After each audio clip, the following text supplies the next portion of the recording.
Wabtaghu min fadlillah, kita bukan mencari tapi menjemput. Kalau mencari antara ada dan tiada, kalau menjemput pasti ada tapi belum tentu ketemu. Istrinya di Geger Kalong Hilir, ada jemput di Geger Kalong Girang. Tidak ketemu dengan istrinya, bukan tidak ada tapi salah jemputnya. Jangan risau dengan rezeki kita. Risaulah satu, jangan takut tidak punya rezeki, tapi takut tidak punya berkah. Gara-gara niatnya salah, caranya salah. Rezekinya ketemu, berkahnya hilang, cilaka. Kalau berkahnya hilang, tidak ada kebaikan dari rezeki kita. Jelas hadirin? Yang kita perlukan kan keberkahannya, bukan rezekinya, karena rezekinya sudah ada. Dan rezeki itu tidak harus sesuai dengan jalur yang kita tempuh. Kerjanya ini, rezeki bisa di mana? Tidak harus, beda rezeki dengan gaji. Kalau gaji dari kantor, jumlahnya tetap, waktunya. Tapi rezeki kan luas. Dari Allah lewat mana saja, diantaranya lewat gaji. Makanya jangan risau gaji kecil.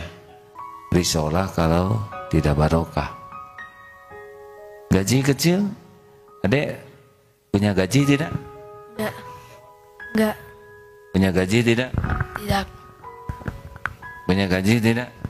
Tidak. Ya, masih hidup. Punya gaji tidak? Ada. Banyak yang tidak jelas gajinya, tidak jelas tabungannya, hidup terus beranak. Karena Allah yang ngasih. Yang kita cari itu keberkahan. Nanti dari mana saja, dan tidak harus wujud dalam bentuk uang. Kita mau beli, tiba-tiba ada yang membayarkan, itu Allah yang bayarkan. Lewat siapa? Kita mau ke dokter, kata dokter nggak usah bayar, hari ini memang saya ingin menggratiskan. Kenapa kena dokter itu? Allah. Kita sakit gigi, ada yang nyabut kemana-mana bawa tang, sini, nah itu beda urusan. Beli kendaraan, tiba-tiba ada yang ngebayarin, ada punya hutang, tiba-tiba yang ngutangin ke kita malah udah nggak usah dipikirkan, halal, beres. Jadi tidak harus bentuknya sesuai dengan keinginan. Tiba-tiba anak dimudahkan urusan, dapat beasiswa, itu sama, hadirin. Jadi jangan ngatur Allah lah tentang rezeki mah, lempeng saja. Betulan hadirin.